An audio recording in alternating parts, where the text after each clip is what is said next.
Can you feel the excitement here? We're at the first annual Santa Cruz Industrial Hemp Expo. And what we have here is over 85 vendors representing 6 countries and more than 15 states.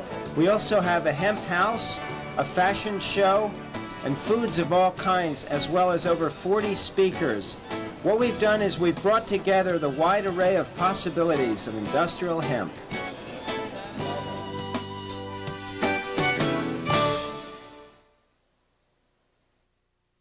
Well, I'm really enjoying walking around here and looking at all the wonderful creative products that have been created using hemp. It's just quite astonishing. And it's really encouraging because I see some real alternatives to the way in which we do things now that would be environmentally more sound and might help us move toward that sustainable future. The reason I'm most fascinated and impressed with hemp is that it's got such environmental importance in terms of reducing water and air pollution, in terms of building soil and preventing erosion, in terms of saving the forests by replacing as an alternative fiber for timber and so forth.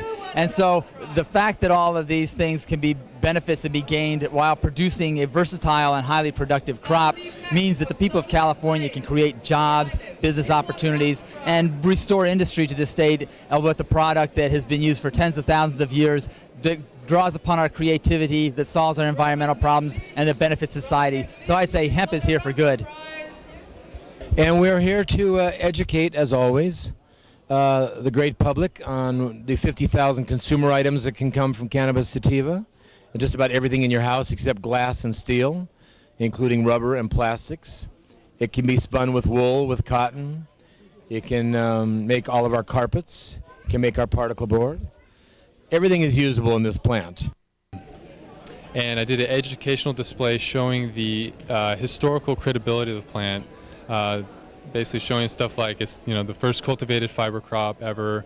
Our forefathers planted it. Henry Ford built a car out of hemp. Hemp was the premier agricultural crop in the 1800s. Things like that. It's got to be shown that this crop has had historical credibility, and that because of its historical credibility, it will in fact be a widely used future crop because of its strength, because of its qualities.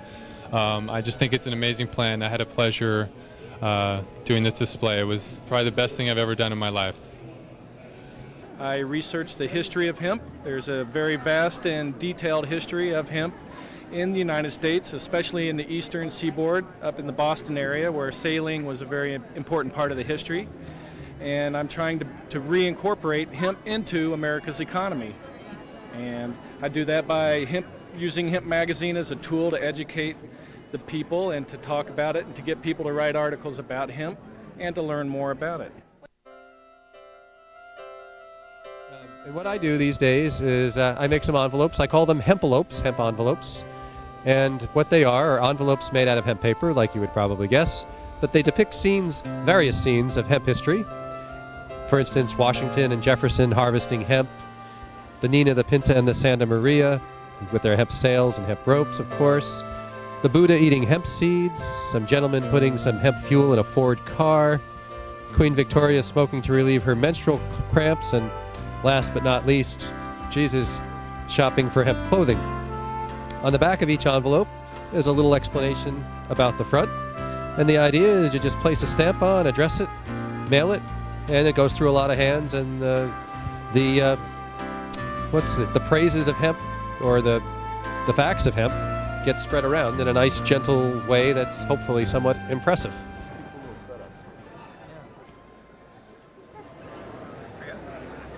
When we started this company, again, we weren't really trying to make a hemp company. We were trying to make an eco company. We wanted to have zero waste. We wanted to be totally accountable for the product from the beginning of each processing of the materials to the end of the product's life. And to do that, we had to make sure that there were not any petrochemicals, no nylons, no nothing in any of the materials. So natural, in fact, that you could actually compost it, that you could just leave it in your garden and eventually the biomass would return to the earth. We take TerraPak's scrap fabric, like this over here, and we recycle it into very high quality paper. Paper has been made from plant fibers like hemp for thousands of years. We've only been using trees for 150 years. And now there are virtually no trees left, so it's time to get back to plant fibers. 150 years ago, when people proposed that it was possible to make paper out of wood chips, everybody laughed and said, well, nonsense. You make paper out of rags, hemp and linen and cotton. You don't make paper out of wood. This is crazy. Wood chips are very low in cellulose. There's only about 30% cellulose in wood chips, which is the basic material of paper. Hemp, on the other hand, is about 70% cellulose. So right away, you can see that quite a bit less toxic processing is going to be required for the hemp as for the wood chips. The hemp is way better suited for paper. It's really astonishing to me as a paper maker to think that the commercial industry makes paper out of wood. It's the last material you want to use. It's almost a joke. The traditional quotation from Bulletin 404 from the USDA in 1916 is that you can get over 4 times as much pulp from an acre of hemp as you can from an acre of trees on a sustained yield basis. When you harvest the trees, you get a lot of pulp, but when you consider that you get the pulp from the hemp year after year after year, when you average it all out, you get at least 4 times as much pulp from the hemp. I'm very much interested in alternative fibers because half of the trees that are cut down are chipped up for pulp for paper.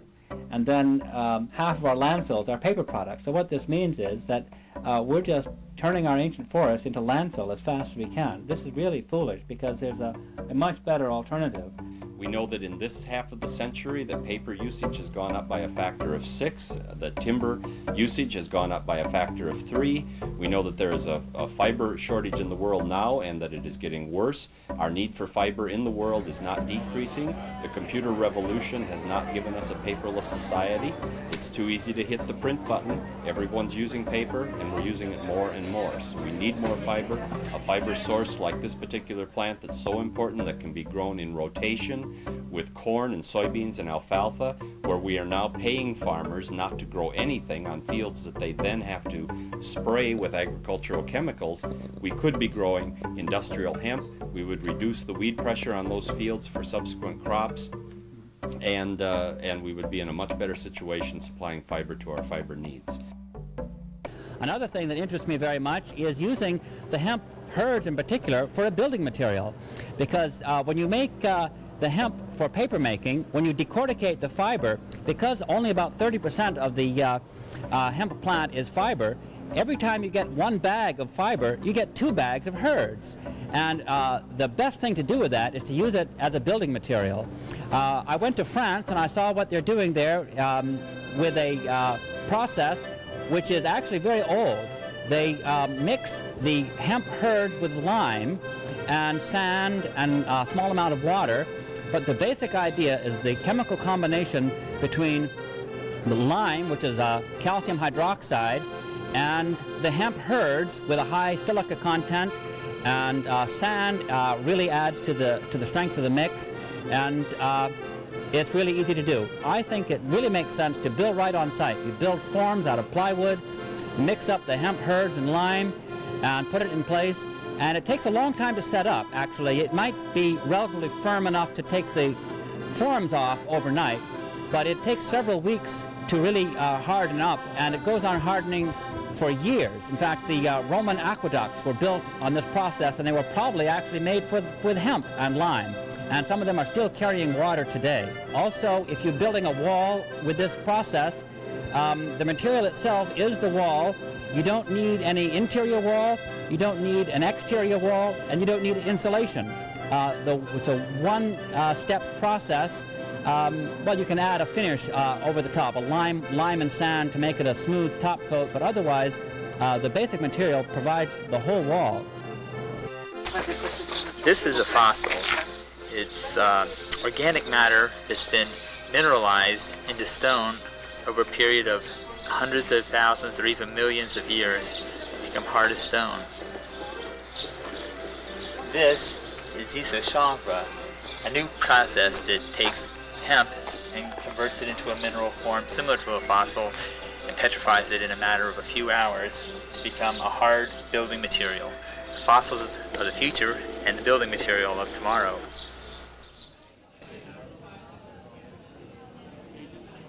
The hemp house is a must-see because once you can envision the future, then you can make it possible. And when people see that, they're going to suddenly just go and say, yes, I see the future, I get it. And this should be shown all over the world because then you don't have to even say anything. That's how amazing this hemp house is. It creates an atmosphere, a world, a reality.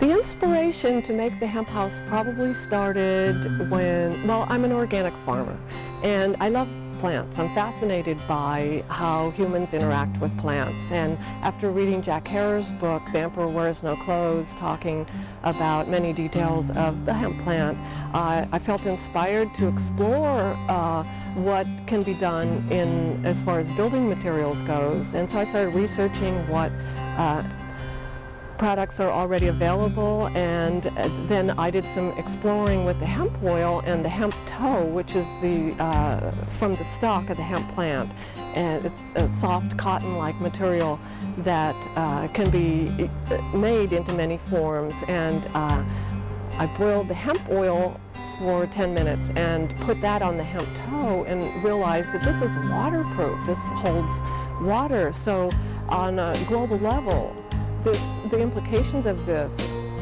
go really far, because waterproofing for our houses and for vessels and boots and raincoats and many things that we use every day they all can be made out of hemp. It's non-toxic. No chemicals were needed. There really aren't any pests to hemp. That's another reason why this plant is so crucial to our very fragile, poor planet right now, that it has so many dying and dead rivers and such a lack of oxygen, and the climate is changing. The hemp plant can, within a very short period of time, reverse a lot of our problems and re-put oxygen back in our air, because it's an annual. The hemp plant grows in less than 4 months, 110 days. It can be 20 feet tall. This puts a lot of oxygen back in our planet. And then when the harvest is reaped, and then the truck load the plant stocks to the factories, and then a lot of useful items could be made. And here we have the hemp angel, 100% hemp angel, to thank for this wonderful plant.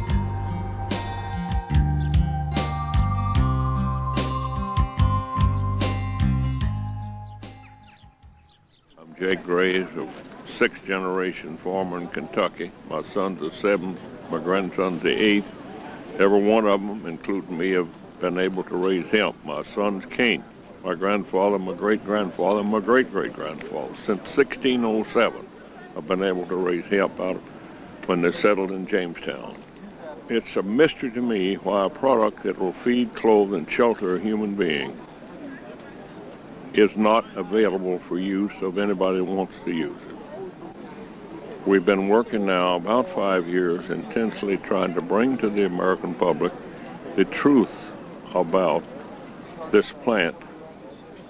It's no more complex than whiskey is made of corn, but we don't condemn the corn plant. Hopefully legislators will realize that it's the rope and not the dope. The only reason that hemp and marijuana are lumped together is because the government has lumped them together. Otherwise, the two crops are really quite distinct. It's really rather like sweet corn and field corn. People recognize the functional difference between them. People do not eat field corn. They enjoy sweet corn. If the grocer attempted to sell them field corn, they'd be rather upset about it. Similar situation with industrial hemp. Hemp is not a hallucinogen. Even though it smells like marijuana and it looks like marijuana, it's not marijuana because these strains have no or very little tetrahydrocannabinoid delta 9.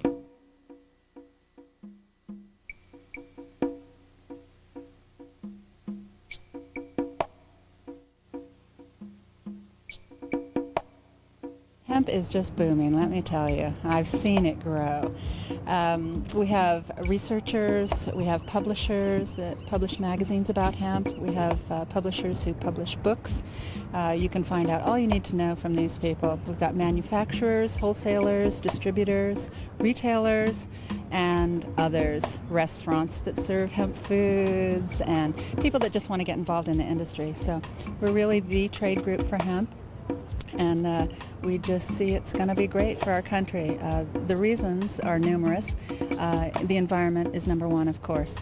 I got into it myself because I wanted to save the planet. And this is one way you can do it. We can stop cutting down trees. We can stop growing horrible cotton that poisons the earth. Hemp, the final frontier. Check us out. Rock hard. Okay, what we have here are some hemp fiber reinforced plastics. This is a replacement for fiberglass, and we're using epoxy as the matrix material. However, I know it's possible to use hemp oil as a basis for the epoxies and thermoplastics. I've found that the hemp fiber is an amazingly strong and amazingly durable fiber. It blows away fiberglass and is at the level of Kevlar and carbon fiber for its strength and stiffness. Just bashing this stuff around can really give you a sense of how tough this material is. The material can be used, of course, to replace fiberglass, which is used in bathroom shower enclosures with a chopper gun. You can build boats out of it. You could build just about anything that you can build with fiberglass or thermoplastics. So I'm very impressed with the toughness of the fiber.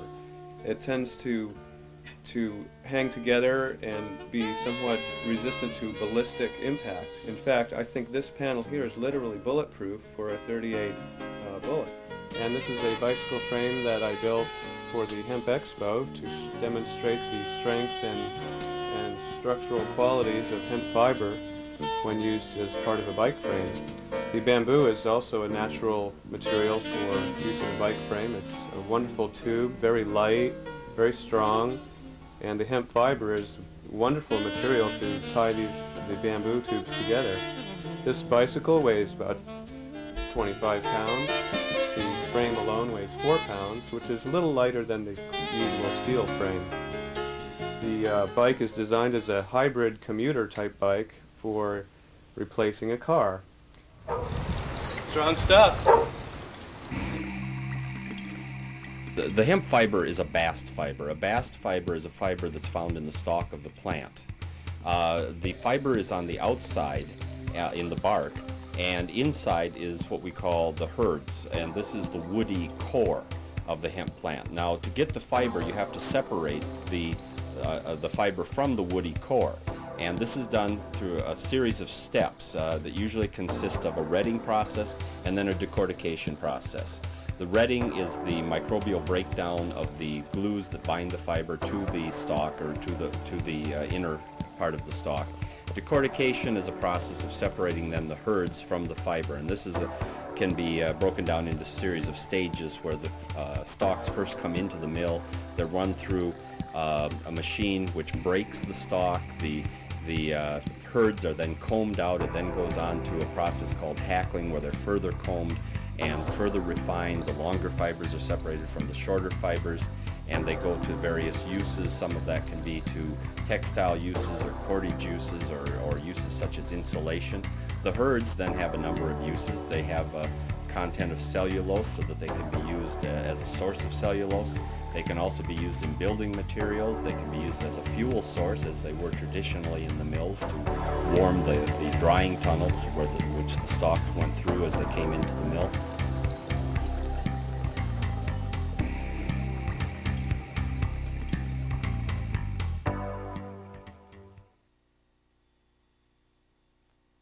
Any of the textiles, hemp textiles that are sold in the United States now, as you know, are manufactured from fiber, yarn and fabric that's produced either in Eastern Europe or in China. And in order to use European or Canadian fiber for textile applications, there is a gap that we need to plug somehow, which is taking the relatively coarse fiber that's being produced in the West and turn this into something that's more like cotton, such it can be spun on cotton equipment.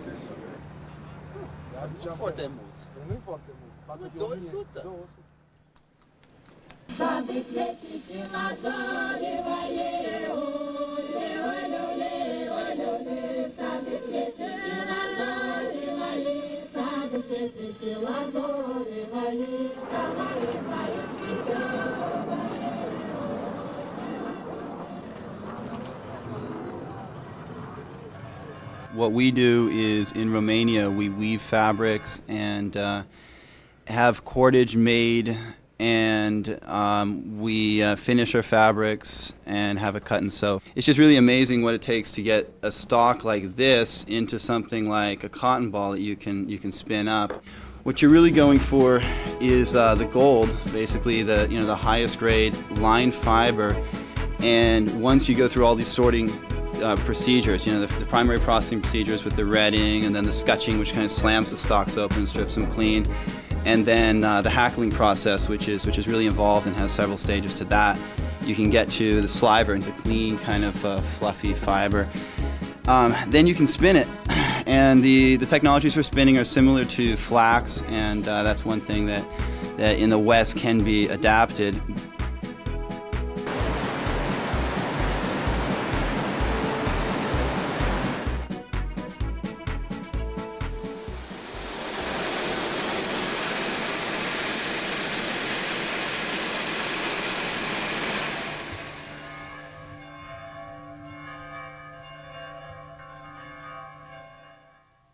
Here's a fiber that, if properly spun into yarn and properly woven or knitted in proper finishing, one can literally almost shatter the yarn or the fiber structure to make it even thinner and finer, which means that theoretically you could work with, say, a hemp canvas and then end up with something that's very much like a hemp blanket cloth, very soft and smooth. It's a very unique fiber. It's really been underdeveloped, mainly because it hasn't been in existence for we in textiles to play with. Oh, I guess the best word to say, to bring it into the 21st century, is something that is rather unique as a natural fiber. It's unfortunate that cotton uses as many deadly chemicals as it does to be able to give the consumer what the consumer is looking for in wear and care. Hemp can do the same thing at this point without all of that extra added chemistry. It's just that we have to be in the position to have the fabric. When hemp is properly grown and redded and done in the United States, I would say that the cost of hemp as compared to other fibers would bring hemp in at slightly more than cotton and slightly less than flax. Flax being the fiber name of linen. But the main thing is for us to be able to grow it. We're lagging behind, and we're watching Canada and England and France and Italy and Germany all playing with this fiber, which is no longer illegal to grow. In the United States, the DEA refuses to admit the fact that there is a difference between the marijuana hemp and the industrial hemp. Silver cloth. It's imported from China, and it's a real basic, lightweight hemp that softens up real nicely, and it's wonderful to wear. The hemp fibers are like a shaft. They're hollow inside, so it's not like cotton that'll wick the moisture away and hold it on your body. And even if your clothes are wet, it's not stuffy. It's a wonderful feeling.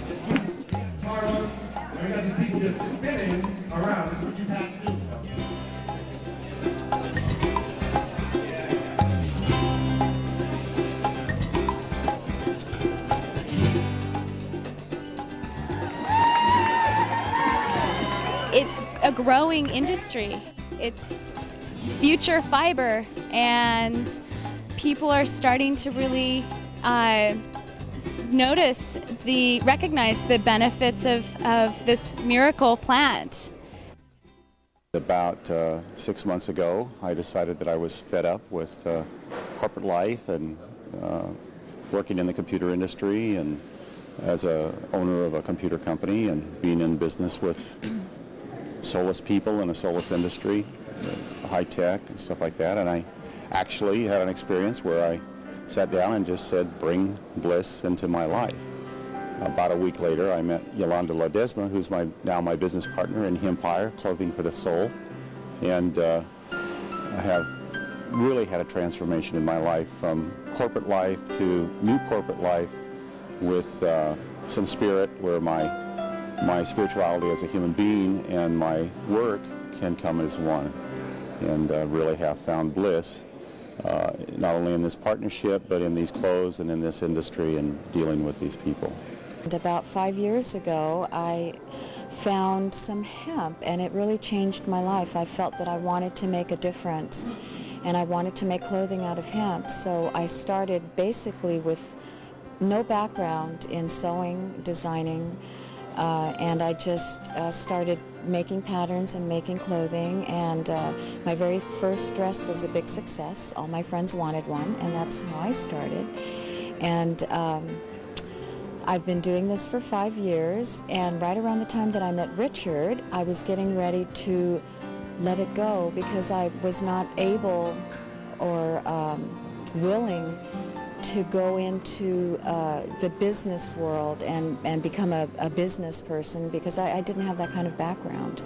I had a lot of interest in my clothing, but I didn't really have the know-how to really make a success of it.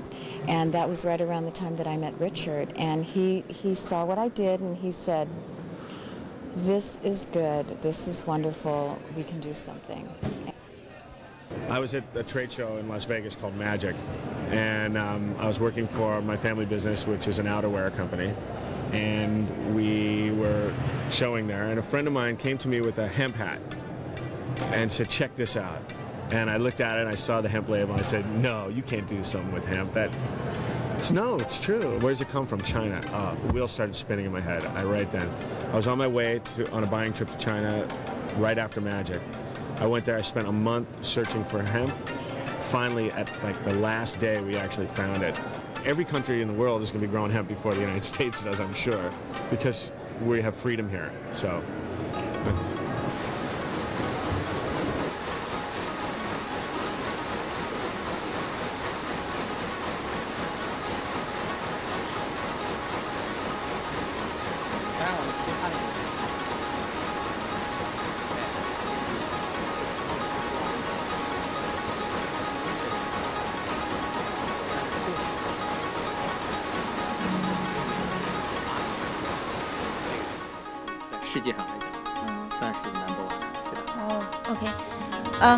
Because Dongping Hemp Textile, first of all, is the largest hemp fabric manufacturer in China, and since U.S. has the largest hemp hemp and cotton market, and so therefore we decided to come here and promoting it and to make more manufacturers of jeans to use more hemp and cotton blended, intersected fabric to make it more, because hemp so far is not as popular as cotton, but we believe the hemp's the quality of the hemp clothing, the fabric and the comfort it brings, it's a lot more superior. So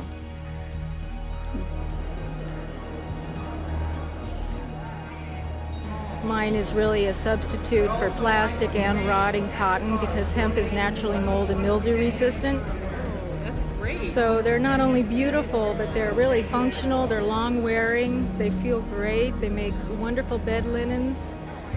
Because hemp is so durable, it just makes superior products for most housewares.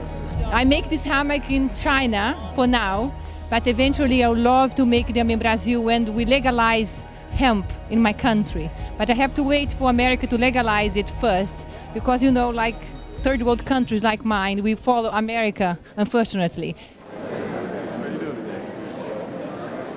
Basically, our family has been involved all the time with hemp and flax, also called linen growing, and that was our mainstay for centuries. We've been supplying all kind of people, and also at the present we have a large interest over in Hungary, and we'll be able to grow a fairly decent size of hemp plot now. And we're hoping that in the future we're going to establish the same business in Canada. I'm presently consulting a large Canadian hemp grower in Canada, and eventually we're going to have the same technology and the same expertise transferred to North America. It's one of the most absorbing of all fibers. It's not attacked by any of the germs or such mildew that attacks cotton. It's not affected by the ultraviolet rays, so that's why it became a prime item for sales of the sailing ship. We're really excited about working with organic fiber in Canada, and I think it's essential that we focus on the organics, because this plant is the way to go, and the durability factor with antimicrobial properties, especially in footwear, our foot stock line, garments, knit garments. People really like the feel of organic fibers.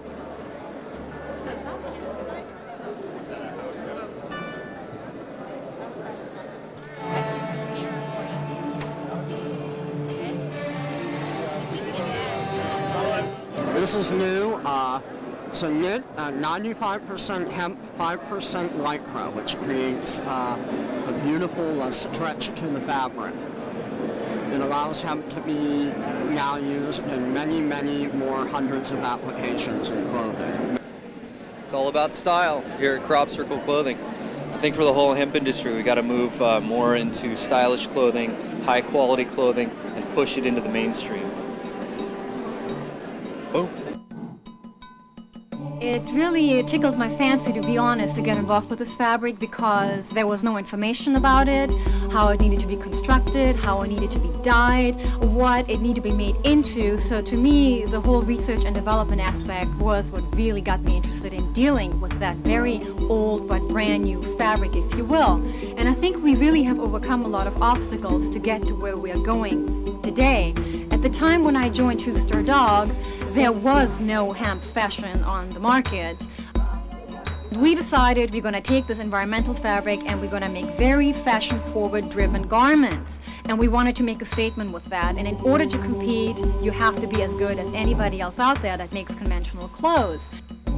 I think it's wonderful because as of recently, you see a lot of mainstream customers that are interested in hemp, and when I say mainstream, you have majors like Nordstrom. We do sell to Nordstrom catalog.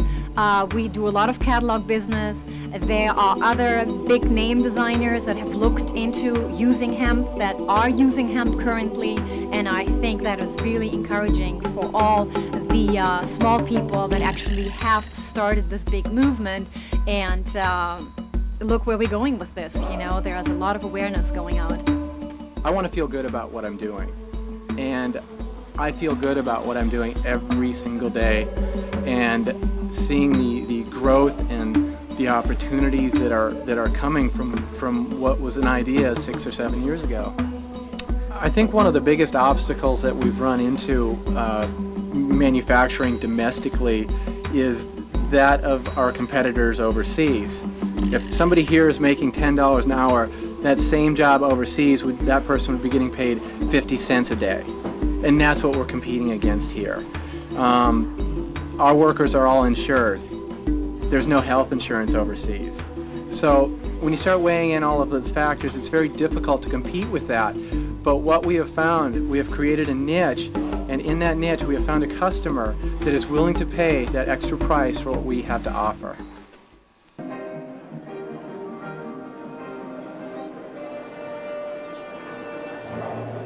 The slogan for the magazine is "Saving the Planet in Style," because we decided that the marketing of this eco-friendly fiber would benefit from a style component. People didn't have to compromise about the way they looked to buy a better kind of good, better for the planet.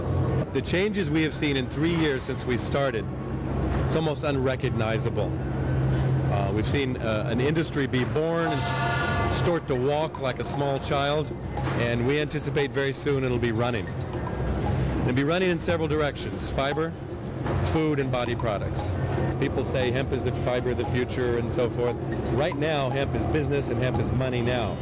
We can only dream about the money we can make when we're allowed to actually grow it here and have a supply.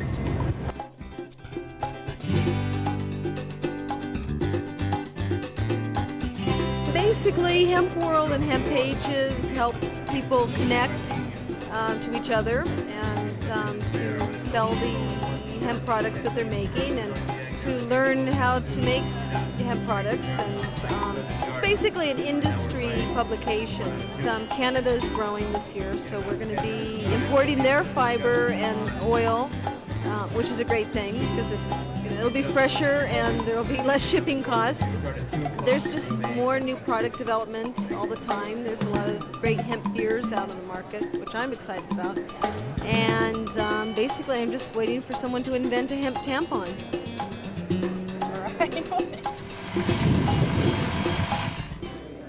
The hemp industrial end, for it to be outlawed or to have restrictions on it of any kind, is like condemning the earth to ecological disaster. Only hemp can make all the paper for the humans on earth, all the fiber for the humans on earth if necessary, all the proteins that we would need. It's the best protein of all the things in nature. It's got the most protein of all the foods in nature.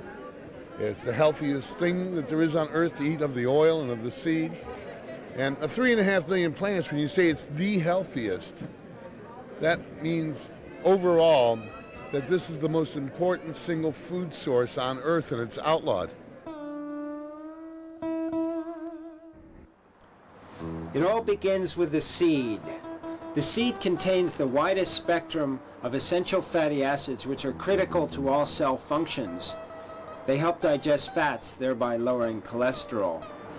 Essential fatty acids are called essential because of the simple reason that your body does not manufacture them. You have to eat them.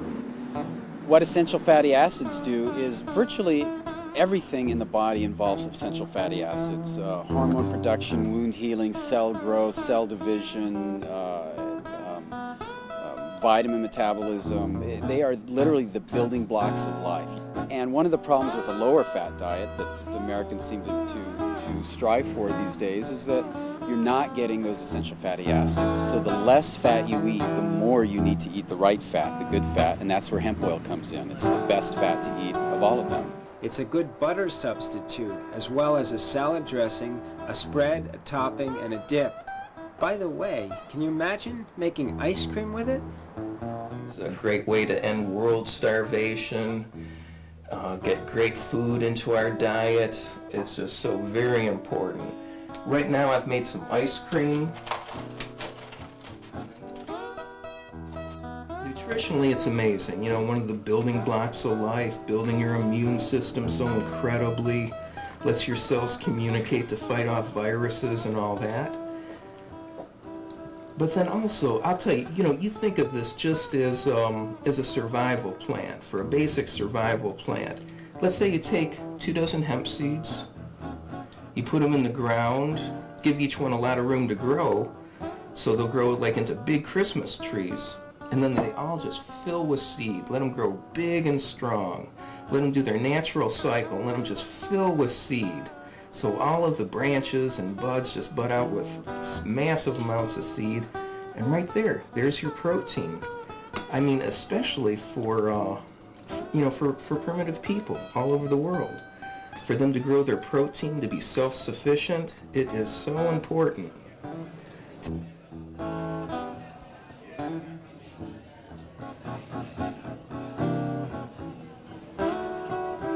I could make a lot of money just putting hemp wine on my label, throwing a little bit of my oil in there, shaking it up and selling it. But we want something that people are going to want to have on their tables and to go along with their food, and that they actually enjoy, and something that's a quality product.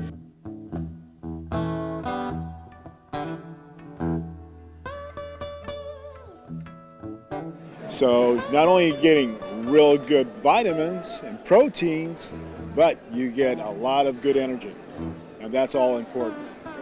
So get off that coffee and caffeine and join the hemp crowd. Enjoy my sodas.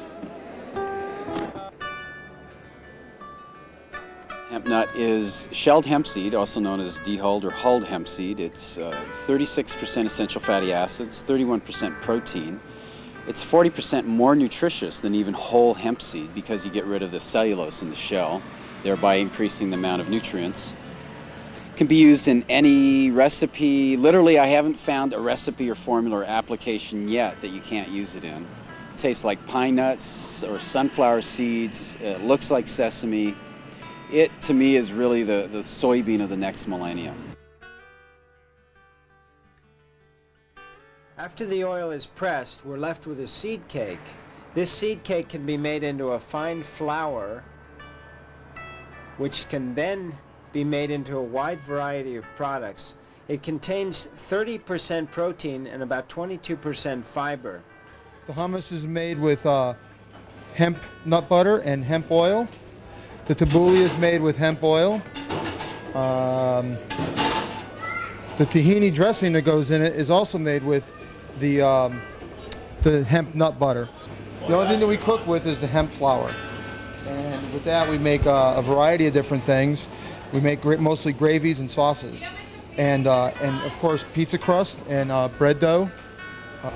Pasta primavera that's made with a vegan hemp vegetable sauce. And then we squirt a vegan hemp pesto over the top of that. This is hemp shepherd's pie. It's tempeh, made with hemp gravy and organic corn, and the mashed potatoes on top also are made with hemp oil. The hemp shepherd's pie is really, really good. Tastes really great. We make hemp pretzels.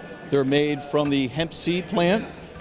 The flour is over 10%. We hand roll it and hearth bake it in Pennsylvania, the snack food capital of the country, and also the home of the American pretzel. I started this in 1997 as a small fundraiser for my son's school, and it was about sharing and caring for the community, and it's gone on through the products. A portion of all the profits made for Humboldt Hemp Foods goes to saving ancient forests. That's so important. Our coffee has whole hemp seed in it, and our cake mixes, we switched from ground hemp seed flour to hulled hemp seed now, and it seems to be much creamier. The business is phenomenal. People are very excited about the prospects of hemp foods along the eastern seaboard. They're traveling anywhere from Florida, Virginia, Maryland, Boston, all the way up the coast, Canada, because they've discovered that we are using the hemp seed oil and seed and nut and various applications, from baking into mainstay items on the menu. So it's doing very, very well. And what people don't realize is the U.S. food industry is about 50 times larger than both paper and textiles put together. So as great as it is in paper and as great as in textiles, multiply that by 50 and you get an idea of what the potential is for hemp seed in food in this country. My company is projecting that we expect over 50 companies to develop hemp food products in the coming year. And this could be a major player in the natural food industry with the seed, and the leftover stock from growing the seed can be used in paper, plastics, and even automobile parts.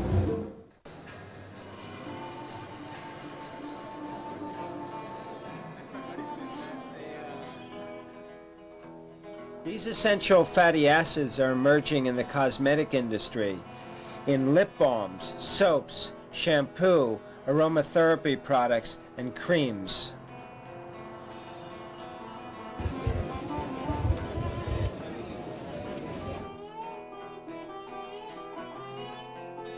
Hemp seed oil for the skin is very softening to the skin since it's high in essential fatty acids. It's very nourishing to the skin.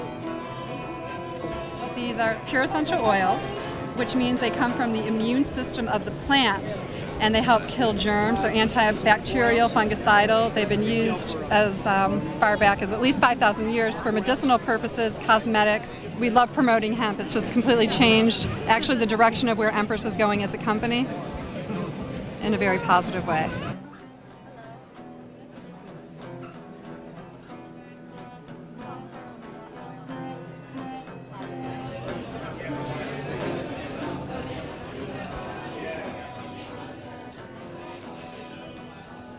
We make handmade herbal soap, as you can see, herbal in many ways, with hemp seed oil and 3 different healing herbs. It's wonderful soap. We have very many satisfied customers. From the seed comes 2 oils. The first pressed, health and beauty oil, and the second pressed, refined oil. Some applications are paints, dyes, detergent, fuels, and lubrication. The whole reason I got into candle making is because I wanted people to relax more. So putting it together with hemp made a lot of sense. So I'm hoping people will enjoy the light that I'm creating and relax. That's the idea.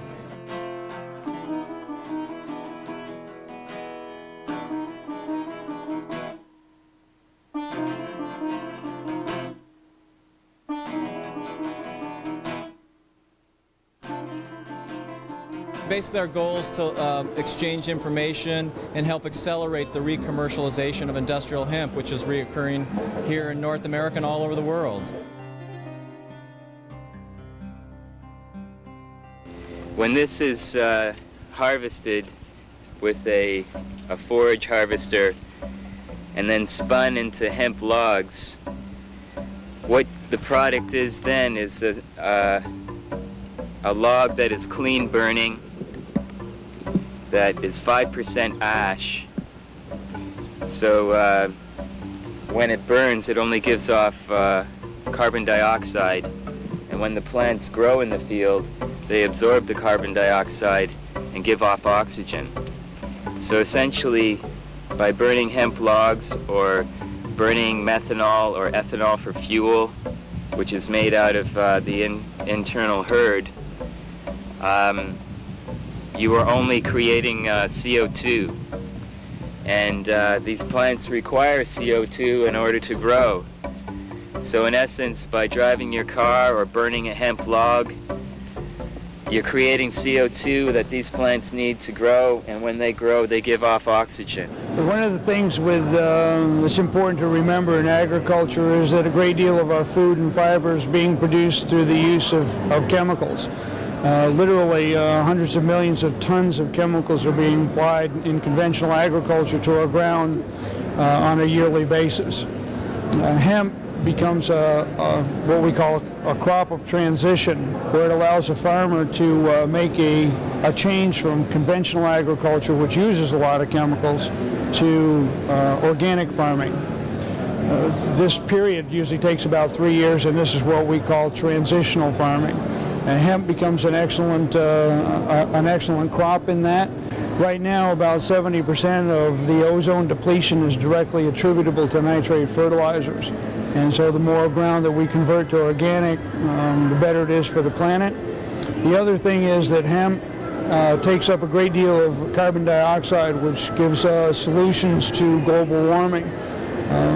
We feel that if we can eliminate a lot of the poisons that we're putting into the atmosphere and into the ground, and certainly hemp can do that for us, then we're bringing solutions to the planet that a lot of people have been looking for a long time. We can reverse some of the damage that's been going on. Hemp, just from a fiber standpoint, means that we get to wear our carbon rather than actually have it floating around in the atmosphere. And of course, from a seed standpoint, it becomes an important food. And oil is one of the best oils from a cosmetic standpoint, allows your body to absorb it very nicely. And so there's a lot of reasons that we like to see it in the organic rotation. We need more green plants on planet Earth to make the planet healthy, so we have good fresh air to breathe. And growing our own fuel is one way to accomplish that can really solve a lot of problems. But it would take a lot of money and a concerted effort on the part of everyone to get involved in this measure, and because you have to have expensive power plants, you have to have farmers willing to devote their acreage to this experiment, and you have to have a government that's willing to change the laws or just step to the side and listen to what the people have to say and allow the people to have the research done and their votes taken instead of this insane fever of fanatic prohibition as it concerns the hemp plant. The United States is the only first world country on this dear planet Earth who is not planting industrial hemp. I mean, it is totally stupid. Yeah, my name is Bill Holmberg. I run Global Biorefineries. We're the people that are interested in taking cellulosic biomass and converting it into a variety of fuels and chemicals and bioenergy. And this industry is just now moving into full force, and within a few years we're going to need more biomass than we can get our hands on, and industrial hemp looks like a real candidate. We import about 60% of our oil now in petroleum products from the Middle East. We have to turn that around. We only have 3% of the world's oil reserves, and we're using 25% of the current production. So those are figures that are just getting us in trouble, and we've got to find a way out of it, and we think hemp can be helpful. Well, as you can see, hemp does matter. Hemp matters because it's one of the last healthy, sustainable, versatile crops we have left on this planet. There's an amazing array of hemp things to be done, and quicker, sooner the better. There's a whole world of petrochemicals and lumber to be taken over. We need to stop the destruction as quick as possible. So keep your eyes out for hemp in the future, because it's going to be everywhere. We need to help in every way to get those products moved into the American society. American people need to be comfortable. We need to help them to be comfortable with hemp products, to know that they're not a drug crop, but that they are a legal entity, they're a legal product, and they should feel comfortable about helping their environment as a result of buying hemp products. And I think within 5 years, if we're lucky, the American farmer will be growing hemp in the United States again after a 65-year retirement program. Action begins with education. When people know what the real story is and the whole picture, and they have the information so they can talk to others, they start talking, and conversation by conversation, this grassroots movement grows into an incredible, expression of public will. So be sure and do your groundwork now. Get in contact, know who your representatives are on the local level and the federal level, and do your best to throw your comments towards industrial hemp. We want to encourage everybody out there to first investigate it. Don't necessarily believe all the things you've heard about it. Check it out yourself, educate yourself, and I believe if you look at it in a reasonable attitude, you will come out in support of this country, the United States of America, growing hemp for its people, for its industry. We have a thirsty, thirsty, thirsty economy here that could use hemp, that can produce jobs, and create a lot of wonderful American products with American ingenuity.